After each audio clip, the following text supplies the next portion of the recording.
ਗੁਰਦੁਆਰਾ ਸ੍ਰੀ ਫਤਿਹਗੜ੍ਹ ਸਾਹਿਬ ਵਿਖੇ ਕੇਂਦਰੀ ਲੋਹਾ ਮੰਤਰੀ ਰਾਮਚੰਦਰ ਪ੍ਰਤਾਪ ਸਿੰਘ ਨੇ ਨਤਮਸਤਕ ਹੋ ਕੇ ਛੋਟੇ ਸਾਹਿਬਜ਼ਾਦਿਆਂ ਤੇ ਮਾਤਾ ਗੁਜਰੀ ਜੀ ਨੂੰ ਸ਼ਰਧਾ ਦੇ ਫੁੱਲ ਭੇਟ ਕੀਤੇ। ਇਸ ਮੌਕੇ ਉਹਨਾਂ ਨੇ ਪੰਜਾਬ ਦੀ ਲੋਹਾ ਮੰਡੀ ਨੂੰ ਪ੍ਰਫੁੱਲਿਤ ਕਰਨ ਦਾ ਵਾਅਦਾ ਕੀਤਾ। ਕੇਂਦਰੀ ਮੰਤਰੀ ਨੇ ਕਿਹਾ ਕਿ ਕਿਸੇ ਵੀ ਦੇਸ਼ ਦੀ ਆਰਥਿਕਤਾ ਉਦਯੋਗ ਉੱਤੇ ਹੀ ਨਿਰਭਰ ਕਰਦੀ ਹੈ। ਇਸ ਨੂੰ ਪ੍ਰਫੁੱਲਿਤ ਕਰਨਾ ਕੇਂਦਰ सरकार की पहल कदमी है। ये जो अपना इंस्टीट्यूशन है जो है हमारा सेकेंडरी स्टील का, वहाँ हम जाएंगे, वहाँ चीज़ों को देखेंगे कि गोविंद जो हमारे बहुत सारे उधर जो सेकेंडरी स्टील है उसके यूनिट्स लगे जी, उनका भी हम लोग देखेंगे, लोगों से बातचीत करेंगे क्या समस्या है, क्या स्थिति है, और उसके बाद फिर हम लोग लुधियाना जाएंगे।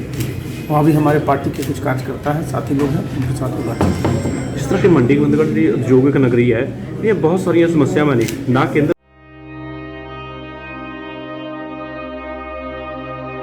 पंजाब सरकार गरीबां दी सरकार।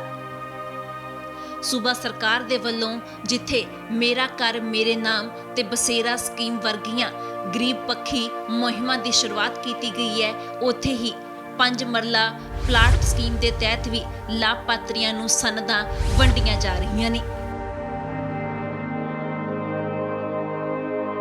बेजमीने लोकां नूं 5-5 मरले दे प्लाट दे के खुद मुख्यमंत्री चन्नी ने उन्हां दी आवाज़ सुनी है। 5 मरले तक दे प्लाट 2 महीनों से असीं 36,000 जारी कर चुके, नोटिफिकेशन हो गई है। 2 महीनों 36,000 लोगों को दे चुके हैं।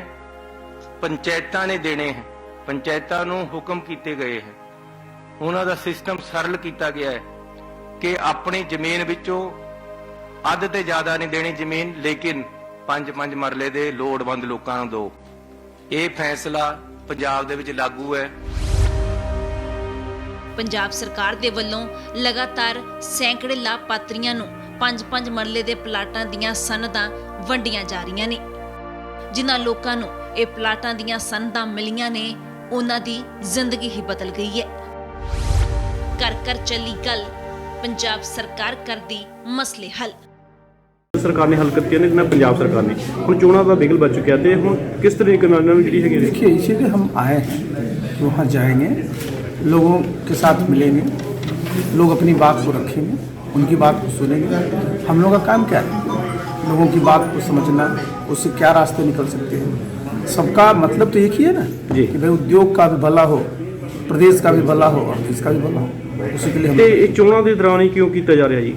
चोणों तो पहले क्यों किया जा रहा है? पहला क्यों नहीं ये गल उठी है? क्या चीज? चुनाव को लेकर ये चुनाव से पहले इसका कोई लेना देना। अच्छा, चुनाव से इसका क्या लेना देना? चुनाव से कोई लेना देना। और पंजाब में बीजेपी की चुनाव को लेकर आपने कोई रणनीति तय की है या कोई चोन मैनिफेस्टो में इंडस्ट्री के लिए? तो जैसे मतलब जनता दल पार्टी में है और हमारे यहाँ भी पार्टी के कुछ साथी हैं, इनके साथ हम लोग बैठे हैं। और चुनाव तो जानते हो तो रहता ही है, हमेशा चुनाव होता है, लेकिन उसको जो हमारा गोविंदगढ़ मंडी से उसका कोई मतलब। मैनिफेस्टो की बात की जाए तो चोन मैनिफेस्टो बीजेपी जारी करेगी, उसमें इंडस्ट्री के लिए कुछ होगा राहत या कुछ? देखिए आप तो जानते हैं ना कि भाई किसी भी मुल्क की बेहतरी के लिए ज़रूरी है कि जो हमारा उद्योग है वो आगे बढ़े, हमारा मैन्युफैक्चरिंग सेक्टर आगे बढ़े, ये तो ज़रूरी है जी। तभी तो देश अपना, और आज आप देखिए कोरोना के बाद भी अपने देश में जो आज हमारे प्रधानमंत्री के महोदय के नेतृत्व में जो काम हो रहा है, तो आज भी देखिए कि 8% से ज़्यादा हमारा जो है GDP का ग्रोथ है कोरोना के बाद भी, तो अच्छी बात है। इस दौरान केंद्रीय कैबिनेट मंत्री ਨੂੰ ਸ਼੍ਰੋਮਣੀ ਕਮੇਟੀ ਦੇ ਜਨਰਲ ਸਕੱਤਰ ਕਰਨੈਲ ਸਿੰਘ ਪੰਜੋਲੀ ਵੱਲੋਂ ਭੇਜਿਆ ਗਿਆ ਇੱਕ ਮੰਗ ਪੱਤਰ ਫਤਿਹਗੜ੍ਹ ਸਾਹਿਬ ਗੁਰਦੁਆਰਾ ਸਾਹਿਬ ਦੇ ਸੂਚਨਾ ਕੇਂਦਰ ਇੰਚਾਰਜ ਸੁਰਿੰਦਰ ਸਿੰਘ ਸਮਾਣਾ ਨੇ ਦਿੱਤਾ, ਜਿਸ ਵਿੱਚ ਪ੍ਰਧਾਨ ਮੰਤਰੀ ਨੂੰ ਦਿੱਲੀ 에ਅਰਪੋਰਟ ਦਾ ਨਾਮ ਬਦਲਣ ਦੀ ਅਪੀਲ ਕੀਤੀ ਗਈ। ਦਿੱਲੀ ਇੰਟਰਨੈਸ਼ਨਲ 에ਅਰਪੋਰਟ ਦਾ ਜਿਹੜਾ ਨਾਮ ਬਦਲਣ ਵਾਸਤੇ ਅਸੀਂ ਪ੍ਰਧਾਨ ਮੰਤਰੀ ਸਾਹਿਬ ਜੀ ਨੇ ਇੱਕ ਇਜਾਜ਼ਤ ਪੱਤਰ ਦੁਆਰਾ ਫਿਰ ਦਿੱਤਾ ਹੈਗਾ ਇਹਨਾਂ ਦੇ ਥਰੂ, क्योंकि असीं पहले पिछले हफ्ते भी प्रधानमंत्री साहब जी ने चिट्ठी भेजी सी कि जो दिल्ली इंटरनेशनल एयरपोर्ट है उसका नाम श्री गुरु तेग बहादुर साहब जी के नाम से रखा जाए, क्योंकि उन्होंने पूरे भारत की आज़ादी वास्ते कह लो या धर्म की रक्षा वास्ते कह लो, उन्होंने अपने इस चीज़ की बलिदानी दी है। तो इस करके उन्होंने कोई इंटरनेशनल लेवल की यादगार बनाने वास्ते असीं अज फिर प्रधानमंत्री साहब जी को दोबारा याद पर दिता है।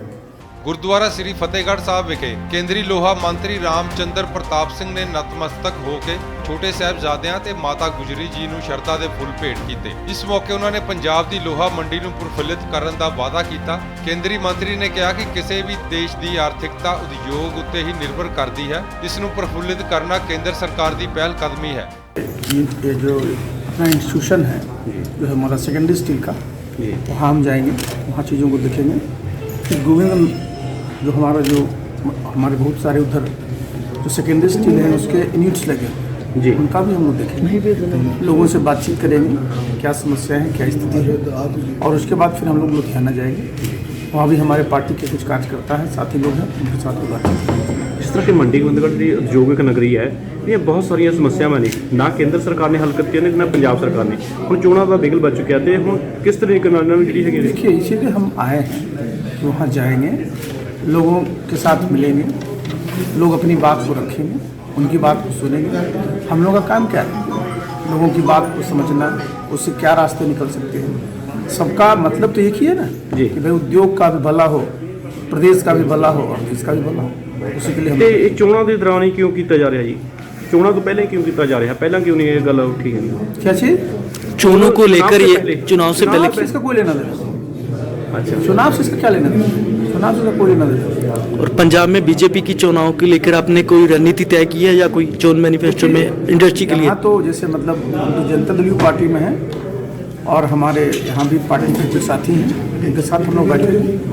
और चुनाव तो जानते हो तो रहता ही है, हमेशा चुनाव होता है, लेकिन उसको जो हमारा गोविंदगढ़ मंडी से उसका कोई मतलब। मैनिफेस्टो की बात की जाए तो चोन मैनिफेस्टो बीजेपी जारी करेगी, उसमें इंडस्ट्री के लिए कुछ होगा राहत या कुछ? देखिए आप तो जानते हैं ना कि भाई किसी भी मुल्क की बेहतरी के लिए ज़रूरी है कि जो हमारा उद्योग है वो आगे बढ़े, हमारा मैन्युफैक्चरिंग सेक्टर आगे बढ़े, ये तो ज़रूरी है जी। तभी तो देश अपना। और आज आप देखिए कोरोना के बाद भी अपने देश में जो आज हमारे प्रधानमंत्री के महोदय के नेतृत्व में जो काम हो रहा है, तो आज भी देखिए कि 8% से ज़्यादा हमारा जो है GDP का ग्रोथ है कोरोना के बावजूद, तो अच्छी बात है। ਇਸ ਦੌਰਾਨ ਕੇਂਦਰੀ ਕੈਬਨਿਟ ਮੰਤਰੀ ਨੂੰ ਸ਼੍ਰੋਮਣੀ ਕਮੇਟੀ ਦੇ ਜਨਰਲ ਸਕੱਤਰ ਕਰਨੈਲ ਸਿੰਘ ਪੰਜੋਲੀ ਵੱਲੋਂ ਭੇਜਿਆ ਗਿਆ ਇੱਕ ਮੰਗ ਪੱਤਰ ਫਤਿਹਗੜ੍ਹ ਸਾਹਿਬ ਗੁਰਦੁਆਰਾ ਸਾਹਿਬ ਦੇ ਸੂਚਨਾ ਕੇਂਦਰ ਇੰਚਾਰਜ ਸੁਰਿੰਦਰ ਸਿੰਘ ਸਮਾਣਾ ਨੇ ਦਿੱਤਾ, ਜਿਸ ਵਿੱਚ ਪ੍ਰਧਾਨ ਮੰਤਰੀ ਨੂੰ ਦਿੱਲੀ 에ਅਰਪੋਰਟ ਦਾ ਨਾਮ ਬਦਲਣ ਦੀ ਅਪੀਲ ਕੀਤੀ ਗਈ। ਦਿੱਲੀ ਇੰਟਰਨੈਸ਼ਨਲ 에ਅਰਪੋਰਟ ਦਾ ਜਿਹੜਾ ਨਾਮ ਬਦਲਣ ਵਾਸਤੇ ਅਸੀਂ ਪ੍ਰਧਾਨ ਮੰਤਰੀ ਸਾਹਿਬ ਜੀ ਨੇ ਇੱਕ ਇਜਾਜ਼ਤ ਪੱਤਰ ਦੁਆਰਾ ਫਿਰ ਦਿੱਤਾ ਹੈਗਾ ਇਹਨਾਂ ਦੇ ਥਰੂ, ਕਿਉਂਕਿ ਅਸੀਂ ਪਹਿਲਾਂ ਪਿਛਲੇ ਹਫ਼ਤੇ ਵੀ ਪ੍ਰਧਾਨ ਮੰਤਰੀ ਸਾਹਿਬ ਜੀ ਨੂੰ ਇੱਕ ਚਿੱਠੀ ਭੇਜੀ ਸੀ ਕਿ ਜਿਹੜਾ ਦਿੱਲੀ ਇੰਟਰਨੈਸ਼ਨਲ 에ਅਰਪੋਰਟ ਹੈਗਾ ਉਸ ਦਾ ਨਾਮ ਸ਼੍ਰੀ ਗੁਰੂ ਤੇਗ ਬਹਾਦਰ ਸਾਹਿਬ ਜੀ ਦੇ ਨਾਂ 'ਤੇ ਰੱਖਿਆ ਜਾਵੇ, ਕਿਉਂਕਿ ਉਹਨਾਂ ਨੇ ਪੂਰੇ ਭਾਰਤ ਦੀ ਆਜ਼ਾਦੀ ਵਾਸਤੇ ਕਹਿ ਲਓ ਜਾਂ ਧਰਮ ਦੀ ਰੱਖਿਆ ਵਾਸਤੇ ਕਹਿ ਲਓ, ਉਹਨਾਂ ਨੇ ਆਪਣੇ ਇਸ ਚੀਜ਼ ਦੀ ਬਲਿਦਾਨੀ ਦਿੱਤੀ ਹੈ। ਤੇ ਇਸ ਕਰਕੇ ਉਹਨਾਂ ਦੀ ਕੋਈ ਇੰਟਰਨੈਸ਼ਨਲ ਲੈਵਲ ਦੀ ਯਾਦਗਾਰ ਬਣਾਉਣ ਵਾਸਤੇ ਅਸੀਂ ਅੱਜ ਫਿਰ ਪ੍ਰਧਾਨ ਮੰਤਰੀ ਸਾਹਿਬ ਜੀ ਨੂੰ ਦੁਬਾਰਾ ਯਾਦ ਪਰ ਦਿੱਤਾ ਹੈ। ਸ੍ਰੀ ਫਤਿਹਗੜ੍ਹ ਸਾਹਿਬ ਤੋਂ ਜਸਵਿੰਦਰ ਜੱਸੀ ਦੀ ਰਿਪੋर्ट। ਅਲੀਸ਼ਾ ਬੇਗਮ ਇੱਕ ਔਰਤ ਦਾ ਦੁੱਖ ਇੱਕ ਔਰਤ ਹੀ ਸਮਝ ਸਕਦੀ ਹੈ। ਰੂਹਾਨੀ ਅਤੇ ਕਾਲੀ ਸ਼ਕਤੀਆਂ ਦੀ ਮਾਲਕਨ, ਦੁਨੀਆ ਦਾ ਸਭ ਤੋਂ ਚਮਤਕਾਰੀ ਇਲਮ ਮੇਰੇ ਕੋਲ ਹੈ, ਮੇਰੇ ਕੀਤੇ ਨੂੰ ਕੋਈ ਕੱਟ ਨਹੀਂ ਸਕਦਾ। ਕਾਲਾ ਇਲਮ ਕਰਨਾ ਅਤੇ ਤੋੜਨਾ ਹਰ ਇੱਕ ਦੇ ਵੱਸ ਦੀ ਗੱਲ ਨਹੀਂ। ਪਰੇਸ਼ਾਨੀ ਜਿਵੇਂ ਲਵ ਮੈਰਿਜ, ਪਤੀ ਪਤਨੀ 'ਚ ਝਗੜਾ, ਸੌਤਨ ਦੁਸ਼ਮਣ ਤੋਂ ਛੁਟਕਾਰਾ, ਤਲਾਕ ਕੇਸ, ਬੁਰੇ ਸੁਪਨੇ, ਵਿਦੇਸ਼ ਯਾਤਰਾ, ਬੁਰੀ ਸੰਗਤ ਜਾਂ ਨਸ਼ਾ ਛੁਡਾਉਣਾ, ਬਿਮਾਰੀ 'ਚ ਦਵਾ ਨਾ ਲੱਗਣਾ। ਵਸ਼ੀਕਰਨ ਇੱਕ ਸੱਚਾਈ ਹੈ, ਵਸ਼ੀਕਰਨ ਕਰਵਾਓ, ਮਨ ਚਾਹਾ ਪਿਆਰ ਪਾਓ। ਕੀ ਤੁਹਾਡੀ ਕਿਸਮਤ 'ਚ ਲੋਟਰੀ ਦਾ ਯੋਗ ਹੈ ਜਾਂ ਨਹੀਂ? ਸੱਚਾਈ ਜਾਣੋ। ਲੋਟਰੀ ਨੰਬਰ ਪਾਓ, ਭਾਵੇਂ 649 ਹੋਵੇ ਜਾਂ ਲੋਟੋ ਮੈਕਸ। 11 ਘੰਟੇ 'ਚ ਕਰਵਾਓ ਹਰ ਪਰੇਸ਼ਾਨੀ ਦਾ ਹੱਲ ਘਰ ਬੈਠੇ। ਅਸ਼ਟਾਮ ਪੇਪਰ ਤੇ ਲਿਖ ਕੇ ਲਵੋ ਕੰਮ ਦੀ ਗਾਰੰਟੀ। ਜਾਂ ਕਹਿਣੇ ਤੋਂ ਬਾਹਰ तुरंत संपर्क करो, ਤੁਹਾਡੀ ਹਰ ਗੱਲ ਗੁਪਤ ਰੱਖੀ ਜਾਵੇਗੀ। ਅਲੀਸ਼ਾ ਬੇਗਮ। वर्ल्ड फेमस बाबा सलीम खान 21 ਵਾਰ गोल्ड मेडलिस्ट। ਸਾਰੀਆਂ ਥਾਵਾਂ ਤੋਂ ਨਿਰਾਸ਼ ਅਤੇ ਮਾਇੂਸ ਹੋਣ ਵਾਲੇ ਇੱਕ ਵਾਰ ਫੋਨ ਜ਼ਰੂਰ ਕਰੋ, ਜਿਵੇਂ ਚਾਹੋਗੇ ਉਵੇਂ ਹੋਏਗਾ। It's my promise, immediately result, open challenge. ਇਲਮਾਂ ਦੇ ਮਾਹਿਰ A to Z ਸਮੱਸਿਆਵਾਂ ਦਾ ਫੋਨ ਤੇ ਘਰ ਬੈਠੇ ਕਰਵਾਓ ਹੱਲ। ਵਸ਼ੀਕਰਨ ਅਤੇ ਮੁੱਠ ਕਰਨੀ, ਲਵ ਮੈਰਿਜ, ਸੌਤਨ ਅਤੇ ਦੁਸ਼ਮਣ ਤੋਂ ਛੁਟਕਾਰਾ, ਪੱਕਾ ਕੰਮ ਪੱਕਾ ਹੱਲ, 101% ਦੀ ਗਾਰੰਟੀ। ਅਸ਼ਟਾਮ ਪੇਪਰ ਸਮੇਤ ਸਭ ਤੋਂ ਪਹਿਲਾਂ ਕੰਮ ਕਰਨ ਦਾ ਵਾਅਦਾ। ਨੌਕਰੀ, ਪ੍ਰਮੋਸ਼ਨ, ਕਾਰੋਬਾਰ 'ਚ ਪਰੇਸ਼ਾਨੀ, ਘਰ 'ਚ ਝਗੜਾ, ਕੋਰਟ ਕੇਸ, ਤਲਾਕ, ਪ੍ਰਾਪਰਟੀ ਝਗੜਾ, ਪਤੀ ਪਤਨੀ 'ਚ ਅਣਬਣ, ਜਾਦੂ ਟੋਨਾ, ਮਨਮੋਹਣੀ ਵਸ਼ੀਕਰਨ ਕਰਵਾਓ ਜਾਂ ਤੁੜਵਾਓ, ਰੁੱਸੇ ਨੂੰ ਮਨਾਉਣਾ। ਹੁਣੇ ਕਾਲ ਕਰੋ ਬਾਬਾ ਸਲੀਮ ਖਾਨ 98 199 37 467।